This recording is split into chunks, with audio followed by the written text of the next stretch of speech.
બોલો. ઘર રાત્રે 11 વાગે પડ્યું અને રાત્રે અમે જાણવાથી કહેવાથી દોડી જમીન ગયા અને અંદરથી માટી માહી ખેંચીને કાઢ્યા. એટલે 2 છોકરી મૃત્યુ પામી ગઈ છે અને છોકરાને પગ ભાગી ગયા છે 2 અને ઢસણમાંથી પણ પગ ઉતરી જાયેલા છે. અને એના મનુભાઈને આગળથી બેઠું નથી થવાતું.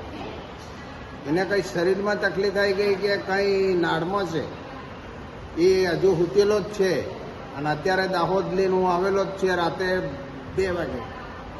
આપનું નામ? રસિયાભાઈ ડામોર. 11 વાગે પડ્યું. બોલો. રાત્રે 11 વાગ્યે ઘર પડી ગયું. એને પછી અમને કાઢ્યા છે અંદરથી મારા મોટા છોકરાએ. પછી એની મા દેરાણીને બોલાવી બૂમ પાડી. પછી હું અંદરથી નીકળી. પછી અમે એકબીજાને બધાને કાઢ્યા. પછી ગામવાળા લોકો આવ્યા, એમને બી બધાને તેડ્યા. કોને કોને વાગ્યું છે? 2 છોકરાને વાગ્યું છે, 2 છોકરીઓ મૃત્યુ પામી ગઈ છે. આપનું નામ? કવિતા.